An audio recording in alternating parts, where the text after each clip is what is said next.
Welcome everybody to the first ever Belize Mixed Martial Arts Federation podcast, Coach's Corner. Joining me today is the president of the Belize Mixed Martial Arts Federation, Israel Vasquez. He is the head coach at Don't Blink Jiu-Jitsu in San Ignacio, and he's also the accompanying coach for the athletes that represent Belize at IMMAF Pan Americans and beyond. Coach, welcome. Thank you for having me. I'm excited to get this podcast off the ground. We're preparing for the 2026 IMMAF cycle, culminating with the Pan American Championships in Monterrey. So I'm excited and looking forward to putting all of that in place. And as we move forward, and quite honestly, we haven't really had a chance to recap what we've done so far from 2025 as well. That's true. So, Coach, tell me just a little bit about what's BMMAF and what you've done. I know we went to Monterrey last year. That was an epic experience. The guys competed. We won some medals. So before we jump into the missions and the goals and everything for 2026, can you just give me a quick recap of what's being done and why it was done? All right. So, in 2025, I have been in communication for IMMAF for a couple of years, several years. And one of the goals has always been to have Belize represent in the different championships that IMMAF governs. Yeah, and IMMAF is the International Mixed Martial Arts International Mixed Martial Arts Federation. So in 2025, we finally decided to, let's do this, get this off the ground. COVID had happened before that. We weren't able to do it. And we said, now is the time to do it. Along with 3 athletes, we took 3 athletes, two juniors and 1 senior athlete. We headed to Monterrey, Mexico to compete for the very first time, make history as Belize represented in the IMMAF Pan American Championships 25, and we came back with 2 medals. Out of 3 athletes, we came back with 2 medals, a gold and a silver and a bronze. A silver and a bronze. Yeah. The silver medalist, though, he qualified to go to the World Championships this year. That's correct. Yeah, but given the geopolitical landscape of the planet right now, and it's happening in the Middle East, I guess it's probably in Abu Dhabi. Abu Dhabi. So those are things that I think you build to, as the sport is growing, as your athletes are growing, competing locally, regionally. Then the Pan American stage is a very, very big stage. We had athletes from all over the Pan American cycle, from Mexico, United States, all the way down to Brazil, right? And we know that the level of amateur MMA is high, very high at those levels, and we saw that when we visited. So I think it's very good for us to get that exposure here regionally first before we decide, okay, let's do this and take some guys to the world level, which is it's not out of the realm, because we were told that yes, one of our youths qualified, and we are able to hold our own against that level of mixed martial arts, amateur mixed martial arts. This Pan American Championship, Belize have demonstrated to the whole Pan American that they are forced to reckon with. I'm very proud of the 2 medals that Belize has won. The athletes have shown a lot of great potential, and even, I must say, world championship material. All right, Coach, everything that you're saying just now, you mentioned amateur MMA. So for the people at home and for potential sponsors and everybody that's interested, explain what's the difference between BMMAF, its mission, what they're trying to accomplish in amateur MMA, and the existing organizations, the existing instances of MMA in Belize and beyond. I think that's a very important distinction, and not just between BMMAF on a whole, but if we look at it from a standpoint of martial arts, right? What is the goal of martial arts? Where do we want to go with martial arts? Is it to entertain? Is it to put these big shows like the UFC? The UFC is a professional level organization, right? Obviously, we can't compete at that level. We are not there in terms of infrastructure, not there yet in terms of infrastructure, in terms of athlete development. So where we are at that level is the amateur level, right? We are at the amateur level where our goal is for our athletes to develop and be able to get to a professional level, right? For that to happen, I think there's a lot of things that need to be put in place. And one of the things that Belize has struggled with, in my opinion, is getting an organization set up whose goal is for athlete development. That is what a federation does. A federation's goal is development of the sport. So going back to the educational philosophy of judo, it says that the purpose of martial art is to educate and not entertain. Educate and not entertain. So that's I think a very key and crucial difference in understanding what the goal of amateur MMA and amateur development is versus a promotion versus athletes just fighting for a show, right? So, but I think that is where I see the goal of BMMAF coming into effect, is to, one, educate by using martial arts, educate our youth, and we can start as small as 9-year-old kids growing up, educate and prepare them for future development and future opportunities, you know? Yeah, and of course, I know a large part of what BMMAF is trying to do is establish safety regulations, safety standards, a certain standardized level that brings Belize up to the international level, right? And then, so like you said, like I know when you have a promotion, a lot of times people just run around gung-ho, you know, trying to make it sensational. Yeah. And with that comes risk and dangers to the athletes. Yeah. So I understand, and you and I have spoken about this before, where BMMAF is to the point is trying to create these opportunities for our athletes, but in a safe environment where they have longer careers, they have safer careers, and eventually if some of them wants to be professional, they want to go to one championship, UFC, the opportunities are there, especially through IMMAF. I know UFC directly sponsors IMMAF and sends scouts.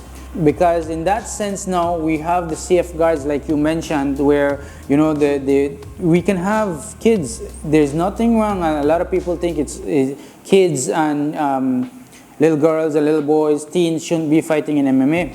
There's nothing wrong with having these kids get that experience, but with the right safeguards, as you pointed out, the right rule sets in place, the right protective gear and equipment, the right referees and judges that have that background to protect the kids and the youth, and that is what IMMAF does. That's what IMMAF gives you. It gives you a roadmap on how to do that. They have been doing that for a number of years, right? So what we are just trying to do is formalize that here in Belize first, so that we can then take these youths, because my plan is eventually we will have kids from ages 9 and up competing in the Pan American Championships and so on, no? Which, I mean, they already have kids from all over this part of the world competing. We saw them, they're like little mini athletes. And you would be surprised at the level of where these kids are when they come in that cage. They have all the skills necessary. They have all the skills necessary. So as long as this child has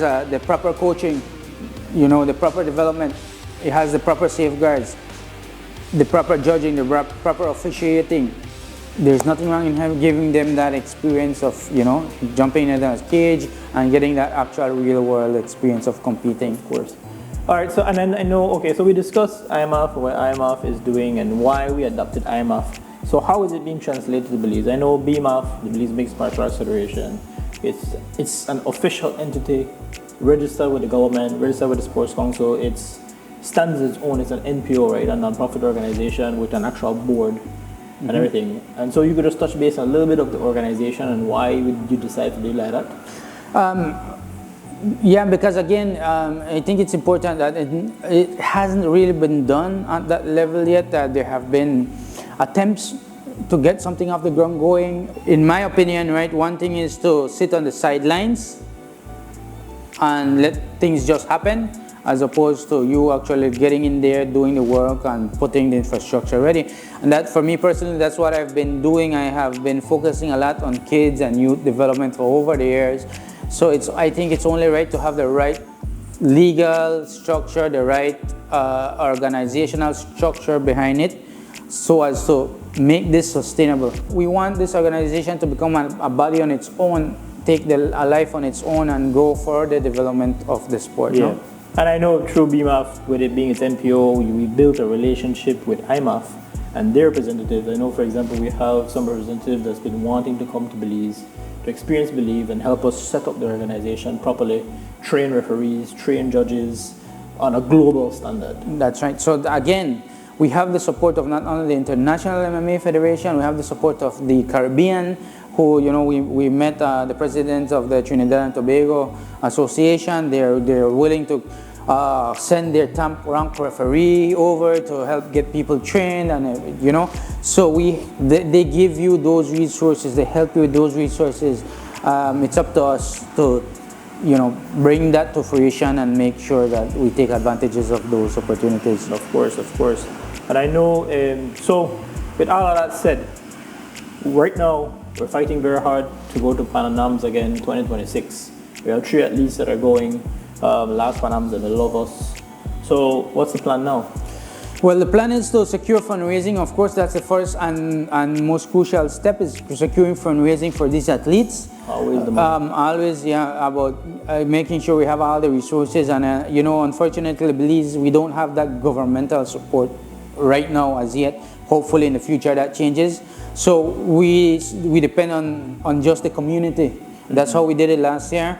So we're gonna reach out to the community again, make sure we do our fundraising efforts on our end so that we can take these 3 athletes. But if one thing that I want to put in place, or we've been working to put in place with BMMAF, is if we can reach out to the corporate community, the business community, to help support not just the athletes, but BMMAF on a whole, to get the organizational structure going and everything else going.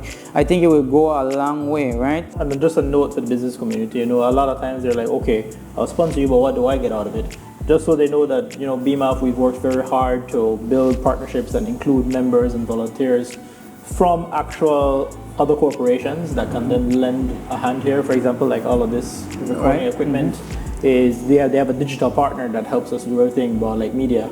And so it's not just, hey, I'll post you in a little reader here. There's actual professional production level type of marketing I know you're planning to roll out. Yes. You know, to actually not just ask your sponsorship, but build a partnership between BMMAF and the business community, the local community, and hopefully it's a long-lasting relationship that benefits both parties. And it also benefits the athletes. You know, we help them with getting their names out there, branding out there. They're able to get sponsors on their own. So yeah, definitely. So with that being said, Elias, I wanted to also reach out to the athletes, right? Because this is something that we're not doing just for us or just for our community. We want it to be for all the athletes in Belize, right? Right, so this year we are focusing on what we call the juniors and seniors. Juniors are 17 years and up. This year we have Larry Gomez, who wasn't able to travel last year, but he is registered and he is ready to go. So we're looking forward to see what Larry can do at that stage.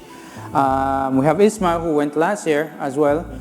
He unfortunately the results didn't go his way, but we're looking to see if we can come back and redeem himself, you know. And then also we're including Yan Gab Baki, he's had great results, I think, here in Belize. Unfortunately, again, sometimes decisions don't go your way, things don't go your way, but that's not to say that you're not at a level where you can compete over there. So we have those 3 guys, and we're opening the invitation to all the other gyms. If there's anybody out there, we're taking 3 guys. If we could potentially take 4 or 5 guys, we're open to that. Reach out to us, let us know that you're interested, but the time is now. So reach out to us now. The Belize Mixed Martial Arts Federation is to all MMA athletes in Belize. So anybody that wants to test their mettle, anybody who want to come out, anybody want to travel to Monterrey, Mexico with us, the dates are September 9th to the 15th. 9th to the 15th. And it's very important to know that Mexico is right over the border, right? You know, some of these other competitions, they happen in other big parts of the world, and there's a lot of logistics and expenses. With Mexico, we can hop the border, take a flight from Chetumal, and we're in Monterrey. Yeah, you're in the hotel, you know, like 6 hours. Yeah. All right, epic. You have anything else you want to end this conversation with? No, I just want to say thanks to all, the board members as well, who have been working behind the scenes and trying to get things set up.